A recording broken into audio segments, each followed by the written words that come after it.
Hermanos, vamos a comenzar la reunión en esta tarde, por la gracia y la misericordia de nuestro Dios, que nos podemos reunir hoy acá nuevamente para seguir con el tema, Señor, con el segundo módulo de la Reforma Protestante. Tengamos una palabra de oración. Bendito Padre Celestial, te damos gracias, Señor, infinitamente, porque podemos estar aquí en tu casa, Señor, nuevamente reunidos, para escuchar tu palabra, para escuchar qué es lo que tienes tú para decirnos, informarnos de lo que ha pasado antiguamente, Señor, y por gracia de esos hermanos, Señor, que tuvieron esa visión que tú les diste, hoy nosotros podemos gozar de esta salvación eterna. Te damos gracias, Padre, por todo lo que tú nos das. Te rogamos, Señor, que estés con nosotros en estos momentos, que bendiga a los hermanos que no han podido venir, los hermanos que están con problemas de salud, Señor, los que por alguna razón, Señor, no están con nosotros. Que tú estés con ellos, Señor, donde estén. Te agradecemos y quedamos en tus manos, Padre. En el bendito nombre de nuestro Señor Jesús. Amén.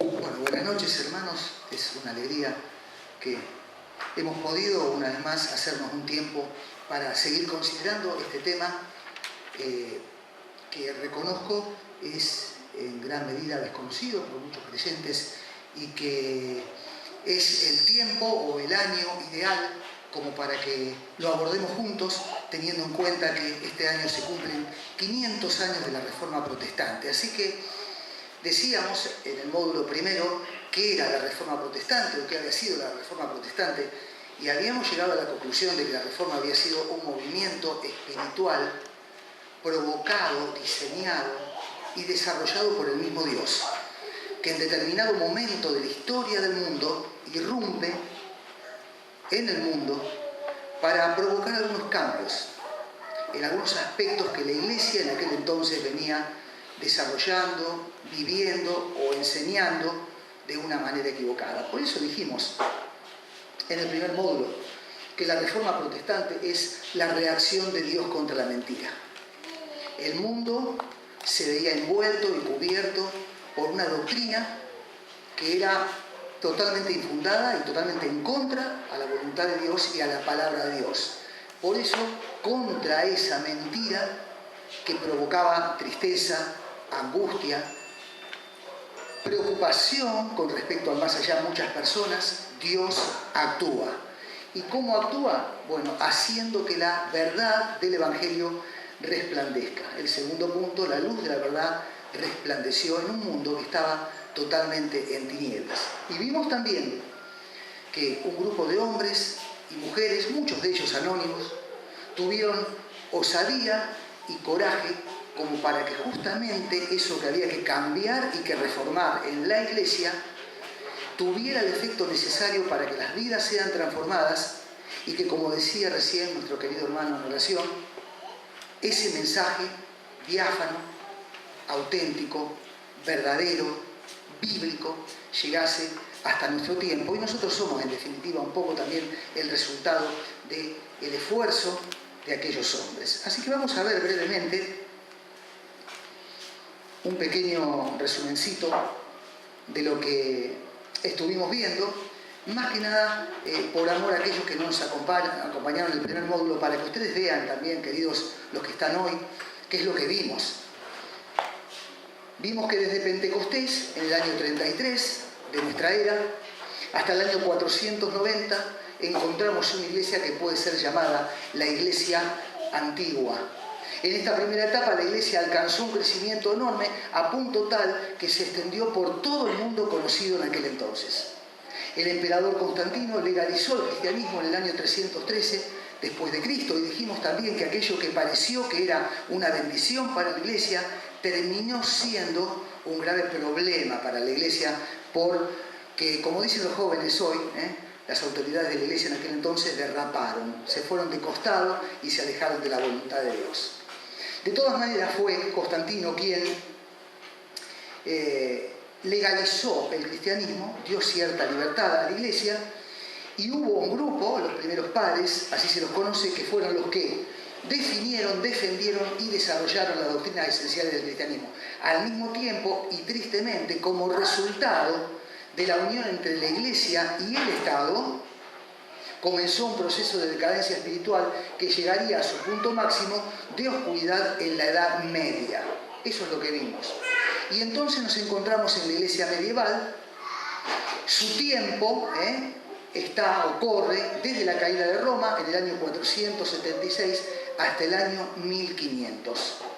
En el año 620, y esto es algo histórico pero es importante, nace el islamismo, y eso hace también que la Iglesia sienta un cimbronazo en su popularidad. Muchos comienzan a volcarse a esta nueva doctrina que era el islamismo.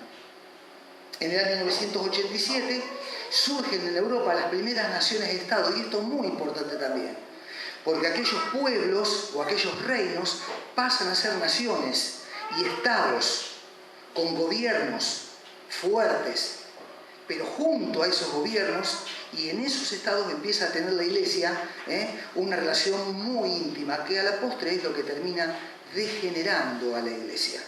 La unión de la Iglesia en la Edad Media con los estados florecientes comienza a traer grandes problemas en las cosas espirituales de la Iglesia. En el año 1054, después de siglos de luchas por el poder en la Iglesia, a punto tal de que los franceses querían tener un papa, y había un papa que estaba radicado en la ciudad de Roma, y los franceses no querían ya girar tanto dinero a Roma porque el dinero era de ellos. Bueno, entonces ponen un papa en Roma. Al mismo tiempo que existía un papa que ordenaba supuestamente a la Iglesia desde Italia. Bueno, hay un conflicto allí, se pelean entre los papas e inclusive uno a otro se excomulgan. Eso es lo que ocurre en ese momento. Y entonces la Iglesia o el cristianismo de aquel entonces se divide en lo que ustedes saben muy bien, que son las iglesias ortodoxas en Oriente y en Occidente la Iglesia romana. La Iglesia romana comienza a tomar una fuerza tremenda, desmedida, económicamente y políticamente en el mundo. ¿Por qué? Porque le da un mayor interés a lo político y a lo secular, con su consecuencia, corrupción moral y doctrinal. Estas son algunas cosas que brevemente menciono porque son interesantes para que entendamos, como hablábamos con un hermano recién, el porqué de la Reforma, que no fue un capricho, que no fue el deseo de unos hombres de separarse de la Iglesia Apostólica Romana. Tenía que ocurrir, y Dios intervino para que eso ocurra. ¿Por qué? Porque mire a grandes rasgos lo que estaba pasando. En el siglo VI empiezan las innovaciones papistas. En el año 610 surge el poder espiritual del papado, y poco más tarde se establece el culto de los santos y empieza el culto a la Virgen María. En el 670 el Papa Vitaliano decreta que el latín es el idioma único en toda la Iglesia romana y en la celebración de los cultos. En el siglo VIII se decreta el culto de las imágenes y nace el poder de los papas. En el siglo IX vemos introducirse el incienso como parte del culto, las fiestas de Asunción y la fiesta de Todos los Santos, y se estudia la práctica de la canonización. Dijimos lo que había sido o lo que es la canonización. En el siglo X se establece la conmemoración de los difuntos y la cuaresma. En el siglo XI se establecen las peregrinaciones, el colegio de cardenales, el celibato, que es el establecimiento de que los curas no pueden ya tener matrimonio o tener familia, así tampoco las mujeres que se dedican a las órdenes religiosas como son las monjas, y aparece por primera vez el uso de las indulgencias plenarias. En el siglo XII es la época de los 7 sacramentos, que son 7 pasos que la Iglesia comienza a enseñar y a repetir como elementales para que la gente consiga perdón de pecados y vida eterna, los sacramentos, que se siguen enseñando hasta el día de hoy. En el siglo XIII, aparecen las dispensas, el uso del rosario, que dijimos también que es la unión por una cinta de un montón de cuencos o de pelotitas redondas que pueden ser de madera o que pueden ser en algunos casos los más ricos de oro o de mármol o piedras preciosas, que es una costumbre que saca la iglesia popular de los musulmanes para hacer sus oraciones. Y después tenemos la transustanciación, la inquisición, la confesión auricular, o sea, la necesidad de que los fieles, para tener remisión de pecados, cuenten sus pecados o al Papa, o al obispo, o a un cura, la adoración de la hostia, la fiesta del Sagrado Corazón y la del Corpus Domini. En el siglo XIV aparecen las procesiones de sacramento y el Ave María como un rezo que se impone en todas las reuniones, obligatoriamente. En el siglo XV se suprime el cáliz a los laicos, o sea, que deja ya la congregación de participar del vino. El vino pasa a ser solamente un deleite del sacerdote en la congregación y el pan es reemplazado, como anteriormente vimos, por la hostia. Y vemos después, me perdí, el anuncio del purgatorio, que es un nuevo invento, también tomado de religiones paganas griegas y romanas, que consideraban que las personas cuando morían pasaban a un estado de sueño en el cual, si no ellos, alguien todavía vivo podía hacer algo por ellos y liberarlos de la condenación. Bueno, eso lo toma la Iglesia Popular y entonces la Iglesia Popular comienza a enseñar acerca del purgatorio, que se cree del purgatorio hasta el día de hoy. En el siglo XVI, el Concilio de Trento introduce en la Biblia los libros apócrifos, que son libros no aprobados por la Iglesia auténtica, sana, y a nivel de las Sagradas Escrituras la tradición de la Iglesia Católica Romana. Es decir, que pasa a tener igual valor la Biblia que los designios papales, dicho brevemente. En el siglo XIV se agregan dos nuevos dogmas: la Inmaculada Concepción de María y también la infalibilidad del Papa.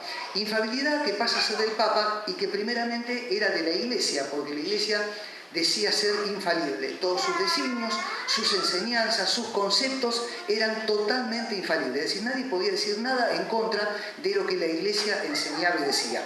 A partir de ese momento pasa a ser el Papa también infalible en lo que enseña.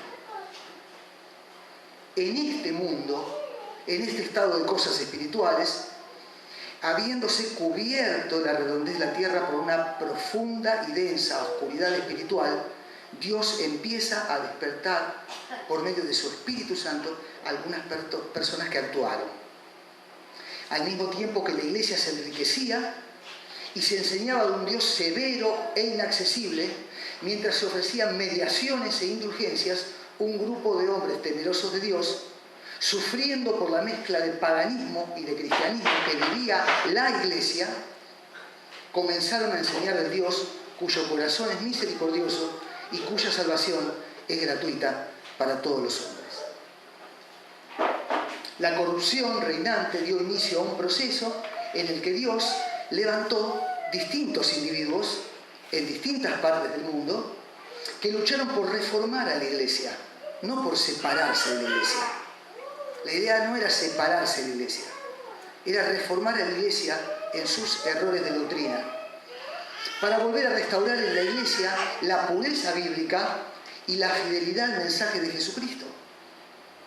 Y entonces nos encontramos, y lo vimos en el primer módulo, a Wycliffe y a Hus. Wycliffe en Inglaterra y Hus en Bohemia, que reaccionaron inspirados por el Espíritu Santo para que nosotros seamos hoy lo que somos, hombres y mujeres libres de la esclavitud, de la oscuridad espiritual que había en la Edad Media en el mundo. El camino para la reforma fue iniciada por ellos, por eso decíamos también que aunque hay un gran protagonista de la reforma que es Lutero, cuando uno mira cómo sucedieron las cosas, uno tiene que reconocer que Dios, en su soberanía, fue preparando el camino a la reforma, que hizo eclosión con Lutero, pero que tuvo baluartes de la verdad antes de Lutero, 100 años antes de Lutero. Hay algo muy interesante. Yo les hablaba recién de Hus. Hus dijo lo siguiente, poco tiempo de ser llevado a la hoguera. Vas a asar un ganso. ¿Por qué? porque Uz y su apellido denotaban que él venía de una zona en la cual se criaban los gansos. La gran producción de aquel entonces, de la zona donde Uz vivía de chiquito, era de gansos. De hecho, sus padres se dedicaban a eso. Por eso él tiene en su nombre justamente el prefijo que daba nombre al pueblo en el cual él vivía. Por eso, cuando él comienza a destacarse como un reformista, se lo empieza a llamar ganso de una manera despectiva. Cuando Uz es violentado, es desvestido de sus ropas y es llevado para ser prendido fuego, él dice justamente lo que tenemos allí. Ustedes van a asar, van a prender fuego a un ganso. Pero dentro de un siglo, dice él, te encontrarás o se encontrarán con un cisne que no podrán asar. Ese cisne justamente fue Lutero. De una manera sugestiva, llamativa, él anuncia que 100 años después habría de aparecer en la historia del cristianismo un hombre que iba a revolucionar el mundo espiritual, y ese hombre justamente el hombre que nos toca ver, aunque más no sea de manera superficial en la noche de hoy, que repito, es algo así como el gran protagonista de la Reforma Protestante. Allí tenemos algunos datos. Martín Lutero nace en Eisleben, en Alemania, el 10 de noviembre de 1483. Él también fue un curita, él también fue un monje, él también fue un sacerdote, y él estudió para hacer eso. Y estudió para hacer eso como todos estudiaban, con él y como él, sin la Biblia. Los monjes lograban tener el título de sacerdotes en la mayoría de los casos sin haber tenido nunca una Biblia en su mano. De hecho, había muy pocas Biblias y las pocas que había estaban prohibidas. Algunas que otras Biblias estaban atadas con una cadena en los conventos y los estudiantes en teología podían hacerse las Biblias como para estudiar o leer o conocer la voluntad de Dios. El papá de él, que era una persona que se había esforzado mucho para que él, su hijo, pudiera estudiar, quería a toda costa que él sea un gran abogado. De hecho, él lo manda a la universidad para que estudie abogacía. Pero un día, cuando él comienza su viaje desde su ciudad al sitio donde estaba la universidad en la que estudiaba, lo sorprendió cruzando un bosque una gran tormenta. Y aquí hago un alto. Miren, lo que los alemanes en aquel entonces tenían era una mezcla de tradición católica con mitos del paganismo. Es decir, habían adoptado una religión cristiana que, como hemos visto en el primer módulo, había absorbido mucho del paganismo. ¿Qué era lo que pensaban cuando una tormenta muy fuerte se desarrollaba? ¿Qué creían los alemanes como Lutero? Que cuando venía una tormenta muy fuerte, el diablo largaba todas sus huestes de maldad que estaban guardadas en los bosques. Y esas huestes de maldad salían a darle presa a los viajeros. Bueno, justamente el pobre Martín, jovencito, sorprendido por una tormenta, entonces él entra en pánico, cae al suelo por el estruendoso ruido de un relámpago y no hace otra cosa más que decir: Santa Ana, sálvame. Si me salvas, me haré monje. Eso fue lo que lo llevó a él a querer ser un monje. Haber cumplido una promesa en su desesperación. Martín Lutero pensaba que siendo monje se ganaba el favor de Dios, que siendo monje arreglaba las cuentas con Dios, que siendo monje y teniendo vestidura sacerdotal, en cierto modo dejaba satisfecha la justicia de Dios. Y para colmo, si Santa Ana le había librado de morir, no dudó. Renunció a su estudio de abogacía y, aunque el papá se enojó en gran manera, comenzó a estudiar para ser un monje. Y entonces, dicen los libros, que él, habiéndose decidido esto, comenzó a estudiar como tantos para arreglar sus cuentas personales con Dios. ¿De qué manera? siendo monje. De hecho, se cuenta en un libro, porque una leyenda lo dice así, y era lo que Lutero consideraba, que un día un monje muere y se presenta al cielo sin su ropa de monje, porque cuando murió no estaba oficiando misa, así que estaba vestido, digamos, de particular. Dice la leyenda que en la puerta del cielo San Pedro le prohibió la entrada, porque no tenía su vestimenta de monje. San Pedro lo mandó de vuelta a la tierra, él se vistió de monje, y cuando volvió al cielo vestido de monje, entonces San Pedro le dio la bienvenida a la vida eterna. Esto era lo que creían muchos sacerdotes de la época de Lutero, y Lutero también lo creía. Por eso su desesperación. Ahora, ¿qué sucede? Hay algo que es vital, y vamos a entender un poquito el por qué la gente actuaba de esta manera.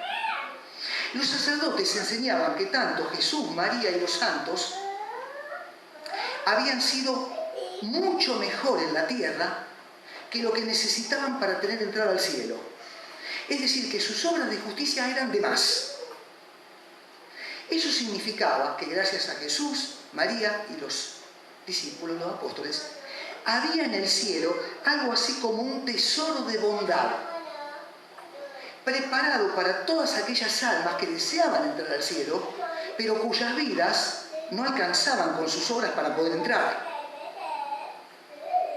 Las personas creían que con lo que podían hacer, parte de esos tesoros de bondad que le sobraban a Jesús, a María y a los santos, se le podían pasar como una cuenta bancaria a su alma y de esa manera tener entrada al cielo. Eso era lo que todos pensaban. De hecho, esto es lo que hace que en cierto momento de su vida, comisionado Lutero para ir a Roma, vaya contento a Roma y vaya feliz a Roma, porque él pensaba también, siendo sacerdote, que necesitaba argumentos más sólidos para arreglar sus cuentas personales con Dios. Él tenía el concepto que la Iglesia apostólica romana le había metido en la cabeza, que Dios era un Dios de juicio, un Dios para nada perdonador, un Dios malo y que solamente tenía en mente condenar a las personas. Él pensaba eso. Él se dio cuenta que si visitaba Roma, podía inclusive ir a algún lugar donde hubiera alguna reliquia. El catolicismo romano inventó el tema de las reliquias para que gente de todas partes del mundo vaya a Roma y visite y vea, por ejemplo, las monedas con las cuales, según ellos, Judas había entregado al Señor. La gente hacía largas colas para ver eso. Y Lutero fue uno de los que fue. Había lugares donde se podía, por ejemplo, visitar las reliquias que tenían que ver con el hueso, los huesos de algunos hombres de Dios que habían muerto. Es decir, visitar las reliquias o ir a Roma sumaba puntos para que de aquella cuenta abundante de Jesús, María y los santos, los creyentes, a cambio de dinero, recibieran en su cuenta en el cielo algo así como una finanza que les permitiese tener perdón de pecados y vida eterna. Lutero estaba allí, inclusive Lutero fue uno de los que subió la escala santa, que era una escalera que la Iglesia decía que era la escalera donde Pilato había juzgado a Jesús. Así que esa escalera, compuesta por 28 escalones, debía ser subida y había que repetir un rezo haciéndolo de rodillas. Y en determinado momento, Lutero se encuentra subiendo la escalera y deseando que sus padres estén muertos. Entonces Lutero dice, ¿por qué yo pensé eso en ese momento? Y Lutero dijo que pensó eso porque él consideraba que estando en Roma, si sus padres estaban muertos, habiendo él pagado o visitado una reliquia, podía liberarlos del purgatorio. Todo eso creía Lutero, que era un monje. Todo eso creía la gente. Él se dio cuenta de que algo no andaba bien. Él visitó algunas iglesias en Roma y se dio cuenta cómo vivían los obispos, qué vida llevaban los curitas, cuál era la religión que se enseñaba y que la Biblia estaba totalmente sacada de la iglesia. No se la apreciaba, no se la cuidaba, no se la leía. Verdaderamente, Lutero sufrió una tremenda desilusión por su paso por Roma. Él se vuelve de Roma, vuelve a Wittenberg y estando en Wittenberg es contratado como profesor para comenzar a enseñar en la universidad. Y allí hay un tal Staupitz que lo toma como discípulo y este hombre lo acompaña en su derrotero hasta el final de sus días. Este hombre, viéndolo triste, angustiado, porque Lutero se da cuenta de que no hay nada que pueda satisfacer la demanda del Dios que viene en juicio, que sus obras, que sus latigazos en la espalda, que pasar frío en invierno semidesnudo en una celda, que padecer hambre, que tratar de pagar con obras la salvación, nada sirve. Este hombre, viéndolo como lo vio Lutero, lo comisiona para que tome en la universidad una clase de teología y lo invita a que enseñe la Biblia. Por lo cual Lutero, muy lúcido, muy inteligente, muy sabio, tiene que comenzar a estudiar la Biblia para enseñar la Biblia. Entonces comienza a estudiar la Biblia y para prepararse para enseñar, casi sin darse cuenta, comienza en él una búsqueda profunda del verdadero Dios. Dicen que en el año 1513 comienza a estudiar el libro de los Salmos para enseñarlo en la universidad. Y cuando llega al Salmo 22, se da cuenta que Dios desamparó a su Hijo y que Cristo Jesús se sintió desamparado del Padre. Y él se dio cuenta que estaba así, solo, como desamparado. Y descubre que había algo tremendo en el amor de Dios. Que por amor a los hombres muertos en delitos y pecados, el Dios de la gloria fue capaz de desamparar a su Hijo.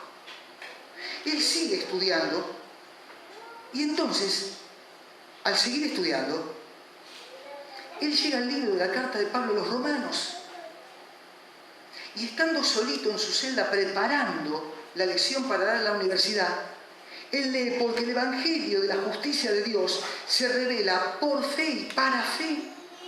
Como está escrito, mas el justo por la fe vivirá. Lutero se dio cuenta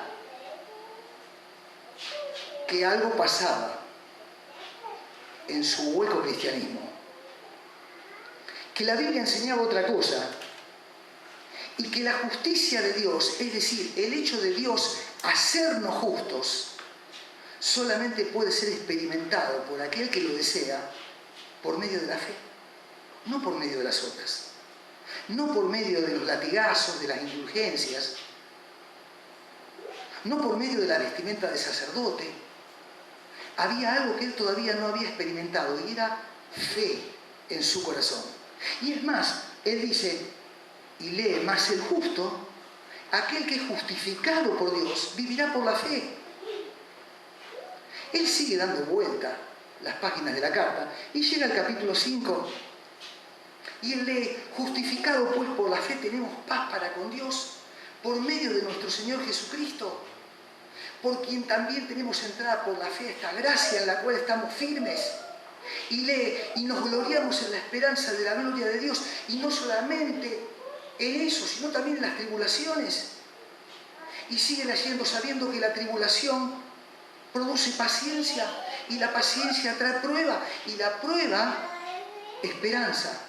Y él dice, cuando lee: y la esperanza no avergüenza, porque el amor de Dios ha sido derramado en nuestros corazones por el Espíritu Santo que nos ha sido dado. Su vida cambió. Su vida cambió. No fue algo drástico. Probablemente entre el año 1518 y 1521 experimentó en su alma un proceso que le llevó a una profunda revolución en su vida y una profunda revolución espiritual. Y así llegamos al punto, y así llegamos al clímax, y así llegamos al evento importante en la vida de Lutero, que fue importante para todos nosotros, queridos. Cuando él estudia, profundiza, y Dios comienza a revelarle las cosas que hasta ese momento él desconocía. ¿Les parece bien que hacemos un descanso? 5 minutos. Allá hay algunas cositas ricas como para comer. Podemos tomar un café, un poquito de mate cocido, y a las 15:15 nos reunimos otra vez. ¿Les parece bien? Tienen libertad para comer algo y en 5 o 7 minutos nos volvemos a reunir. Muchísimas gracias.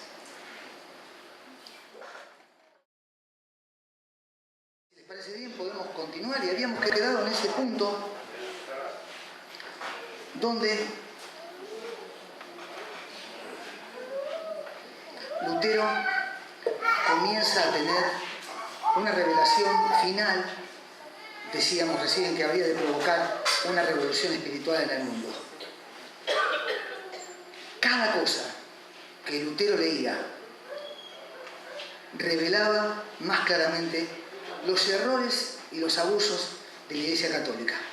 Para ese entonces, el Papa León llevó la mentira y el engaño a un nivel mayor y desconocido, porque con la necesidad de obtener dinero para las cruzadas que la Iglesia Católica estaba haciendo, inclusive para poder terminar la Catedral de San Pedro, comisiona a un monje llamado Tetzel, y le da ciertas instrucciones para que salga por todo el mundo cristiano conocido a vender indulgencias. En la casa de Lutero se puede ver un cofre que Lutero rescata cuando se convierte, y es un cofre de indulgencias. Este Juan Tetzel se presentaba en las plazas de los pueblos y de las ciudades, previa difusión de su presencia, e invitaba a toda la gente a que venga y que ponga allí sus monedas con el fin de comprar de ese modo una indulgencia que les libere a ellos o a sus familiares ya muertos o del purgatorio o del infierno. El cofre tenía, obviamente, un tamaño mayúsculo, grande, enorme, y se dice que cofres de ese tipo había dando vueltas por toda Europa, engañando a las personas, sacándole dinero y haciendo que la Iglesia católica, apostólica, romana creciera en un poderío económico y financiero que la puso a un nivel superior al que tenían muchos príncipes de aquel entonces o muchos reyes de aquel entonces.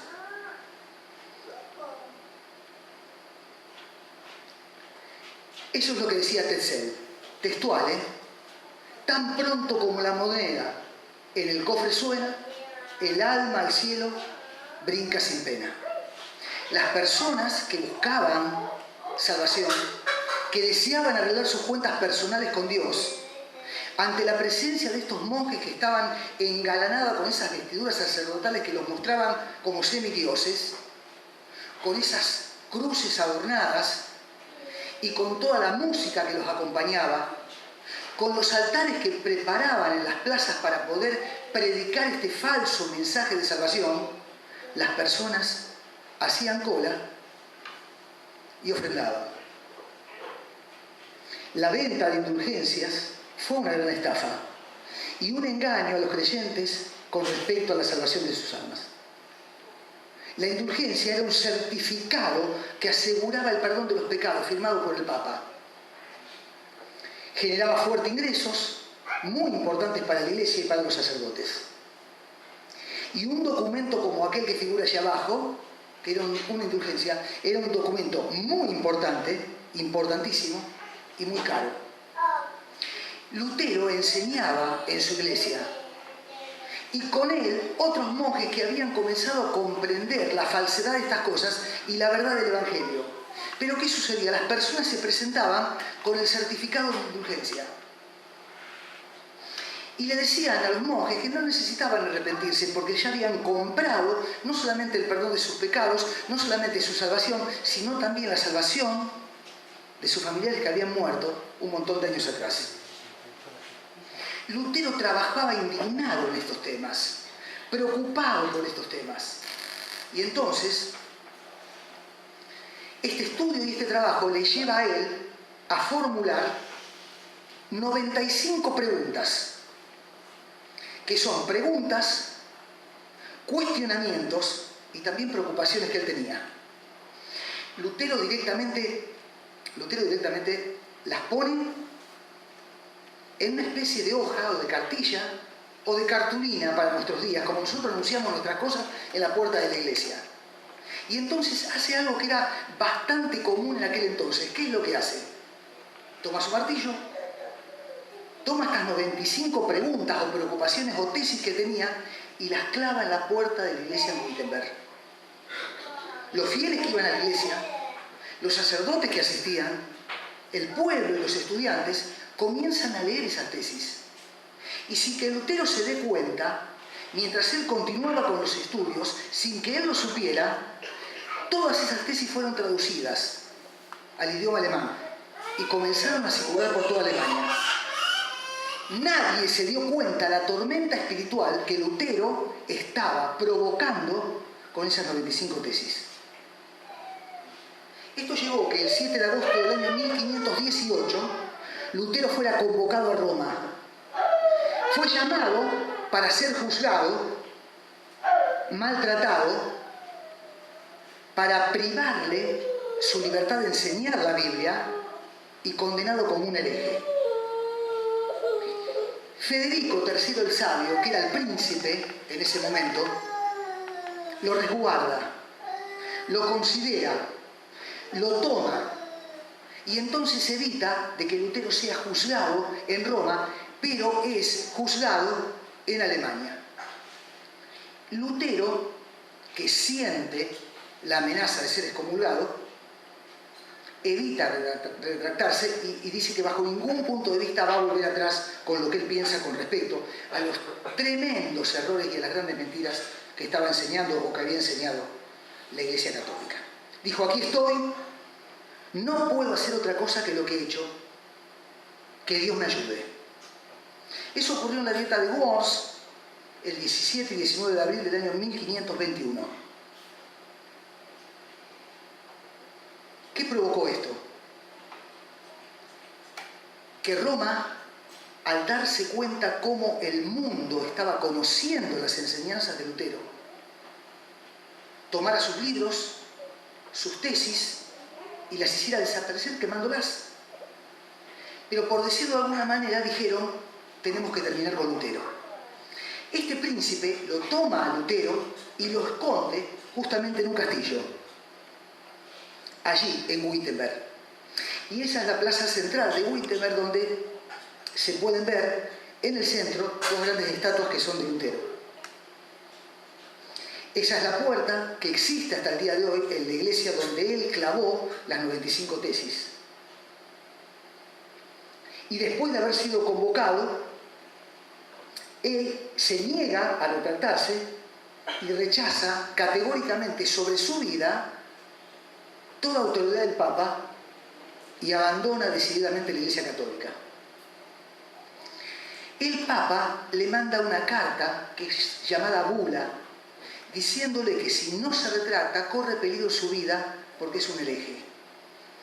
En la plaza de Wittenberg quema la bula papal.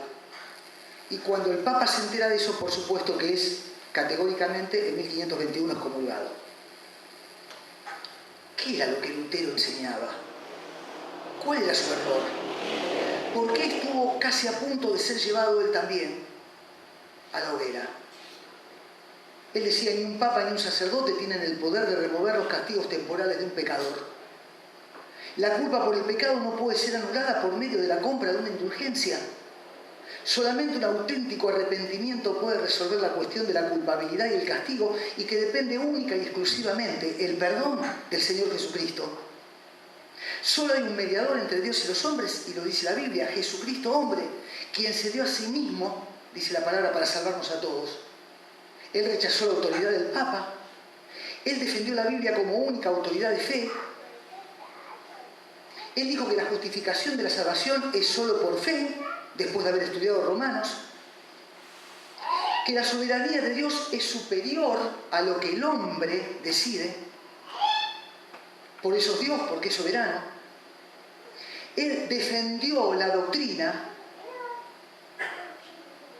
que se había enseñado de manera equivocada. Él abogó tratando de hacerles ver que en la cena del Señor el pan es pan y no se convierte en cuerpo de Cristo. que el vino es vino y que no pasa a ser en un acto de magia la sangre del Señor. Eso es lo que la Iglesia enseñaba. Recuerdan que dijimos en el primer módulo que también era una costumbre de una religión pagana, aquella religión que tomaba un toro una vez al año, lo sacrificaba y que enseñaba que los que comían de ese cuerpo y tomaban de la sangre del toro tenían energía, vitalidad y vida eterna. Era lo que la Iglesia había tomado de una religión pagana y lo había hecho parte de la Iglesia Apostólica Romana.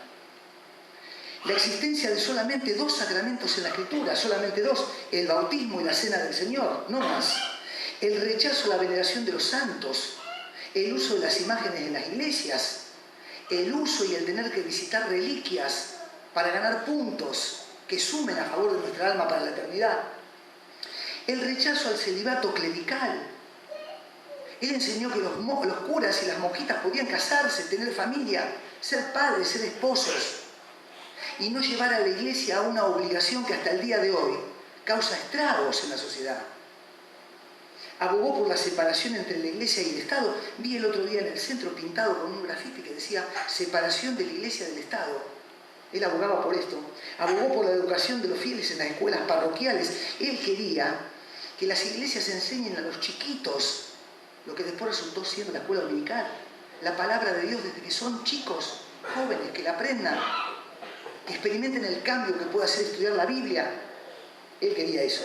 Y repudió la jerarquía de la iglesia, tremendo, lo vimos también el otro día y no lo vamos a repetir. Allí en el castillo donde él fue llevado. Este es el castillo de Wittenberg, es uno de los 2 o 3 castillos más importantes y más fieles a la construcción que tienen desde el año que fueron hechos. Tremendo, hermoso. Allí fue escondido. Esos son algunos de los patios del castillo. Ahí vivía el príncipe. Y este es el corredor que tuvimos nosotros ocasión de caminar, que lleva a la habitación donde fue escondido Lutero. Permanece como era. Martín Lutero fue escondido en una zona difícil de acceso al castillo para que no fuera encontrado. Recuerden que la iglesia lo estaba siguiendo por hereje, estaba procurando darle presa para matarlo. Federico III de Sajonia lo escondió por cerca de 10 meses. Y en ese sitio, allí en realidad, en ese escritorito donde Lutero trabajó, traduciendo del latín al alemán todo el Nuevo Testamento. Allí luchó, no solamente con su preocupación de ser descubierto, ya que estaba escondido, sino que luchó contra el diablo. Él mismo lo contó, que una y otra vez se le aparecía tentándolo, mortificándolo, para que él abandone esta empresa de traducir la palabra al idioma del pueblo, para que el pueblo la pueda leer, atesorar y poner en práctica. Inclusive esa pared que está dañada es una pared que sufre ese deterioro porque durante años los creyentes visitaban cariñosamente la habitación de Lutero y tocaban parte de esa pared, por decir que tocaban parte de la pared y llevarse en sus manos un recuerdo del lugar donde el reformista había pasado escondido esos 10 meses. Phyllis Schaff, que fue un famoso historiador y teólogo, dijo: el fruto más rico del tiempo de Lutero es Wartburg, justamente el castillo. Como que es lo mejor que le pasó, estar solo allí y traducir la palabra. Útil en toda su vida, más útil. La traducción del Nuevo Testamento, a través del cual llevó la enseñanza y el ejemplo de Cristo y de los apóstoles a la mente y al corazón de todos los alemanes. Tremendo. Hay que recalcar una cosa, no solamente lo que es llamativo, los religiosos desconocían la Biblia. Nadie conocía la Biblia. No se sabía de ella. Dijimos la semana pasada, por decirlo de algún modo, que el diablo había secuestrado la verdad de Dios. La había secuestrado. La tenía encerrada con cadenas y con un candado de oscuridad. Y él allí traduce el Nuevo Testamento y comienza a imprimirse de una manera llamativa por Gutenberg, y de hecho cerca de allí en la ciudad de Mainz está un sitio que es el Museo de Gutenberg, donde están las primeras 5 Biblias que Lutero pudo ver de su traducción. la gente comenzó a escuchar el Evangelio y comenzó a convertirse al Señor. Un hecho notable y simpático de su vida fue su casamiento. Se casó con Catalina Bómbora en 1525, que era una monja, también había sido monja. Tuvieron 6 hijos, adoptaron niños también, y algunos murieron también de enfermedades cuando eran chiquitos. Este hecho sirvió para incentivar el casamiento de sacerdotes y monjas que habían preferido adoptar como suya la reforma propiciada por Lutero, la reforma protestante. Esto de casarse, de tener familia, de convivir como esposo, fue lo que llevó a muchos a romper definitivamente con la Iglesia romana, cosa que la Iglesia romana hasta el día de hoy nunca aceptó. En el año 1528 y 1529 Lutero publicó un pequeño y gran catecismo que se convirtió en el manual doctrinario de los protestantes. Protestantes, nombre dado a aquellos hombres y mujeres que decidían abandonar a la Iglesia romana después de la dieta de Spira en 1529. El término protestante surge durante esta dieta cuando los príncipes alemanes de doctrina luterana protestan por la no tolerancia religiosa del Imperio alemán. Él era un gran cantante y componía canciones. De hecho, hay un himno que se cantó durante años en nuestras iglesias, y este año, siendo que se cumplen los 500 años de la Reforma Protestante, se va a cantar como no se cantó hasta el día de hoy jamás. Castillo Fuerte es un himno que él escribió, que probablemente lo escribió pensando en su vida y en su alma escondida en ese castillo. Castillo Fuerte es nuestro Dios.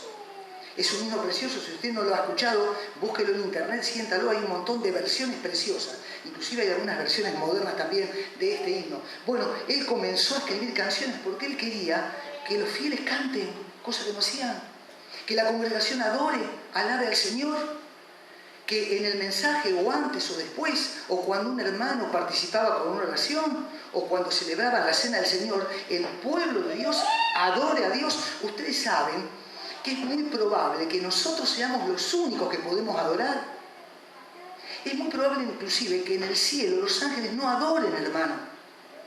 No canten canciones como las nuestras. Ellos tienen otra manera de expresarse, otro idioma, otra forma.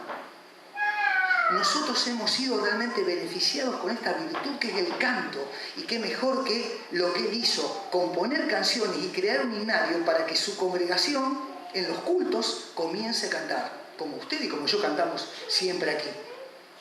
Y bueno, obviamente las raíces de esos cánticos tenían que ver con música germana, música alemana, con canto gregoriano. Hizo de ese modo la reunión más accesible, más entendible, más llena del poder de Dios para con los redimidos. Querido, Lutero dijo: el hombre es justificado solo por la fe, sin las obras de la ley. Solo por la fe, sin las obras de la ley. Mirando esto, yo veía que en el original no aparece la palabra solo. En el original dice que el hombre es justificado por la fe.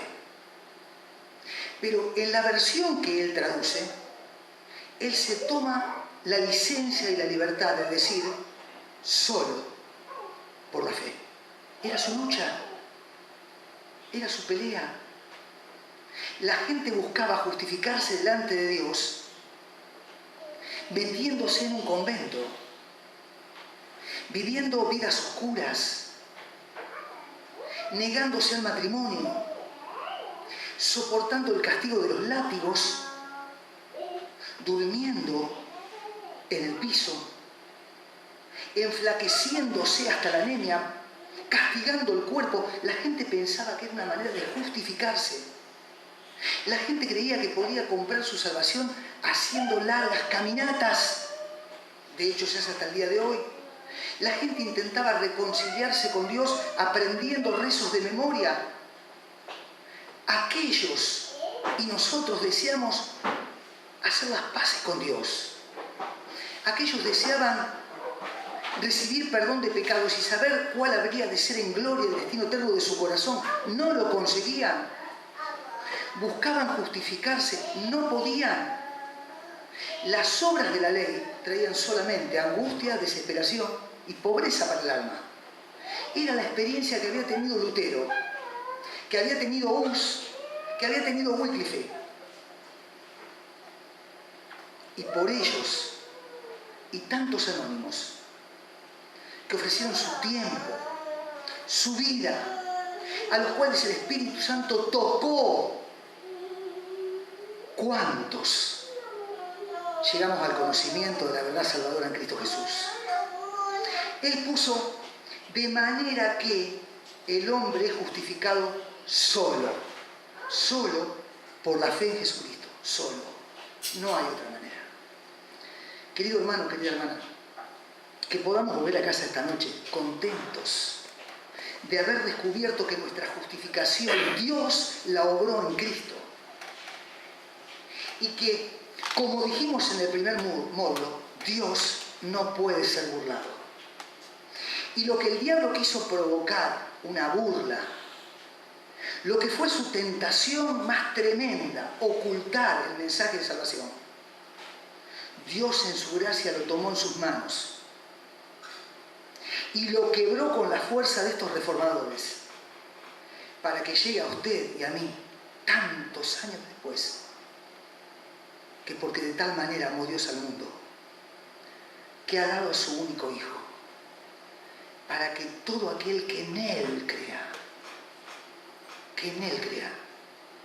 no se pierda, mas tenga vida eterna. Que el Señor nos bendiga. Inclinamos nuestra cabecita, vamos a orar.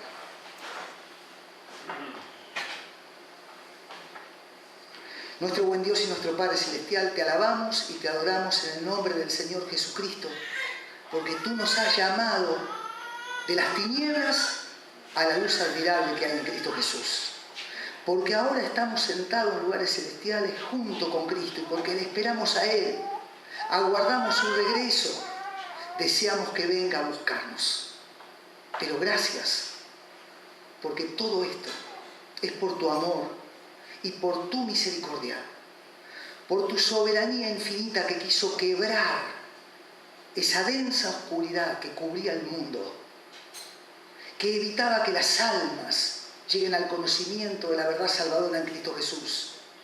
Oh Padre, cuánto amor, cuánta gracia, cuánta misericordia. Oh Señor, te alabamos y te adoramos por hombres como Lutero, como Hus, como Wycliffe, como tantos otros que no temieron a los hombres, que no temieron al príncipe de las tinieblas, que ofrendaron su tiempo, sus fuerzas y hasta su vida para que el mensaje del Evangelio, fresco y poderoso, no sea anulado. Oh, recibe nuestra alabanza, nuestra gratitud. Somos salvos por pura gracia. Nada podíamos hacer, nada alcanzaba. Era todo pobre, invento humano, ruin y vacío. Descubrimos que solamente en Cristo hay perdón y vida eterna. A tu Hijo, el Señor Jesús, alabamos y adoramos en esta noche juntos como iglesia, en su precioso nombre. Amén. Gracias, queridos hermanos, que el Señor les bendiga y les guarde en paz hasta volver a casa.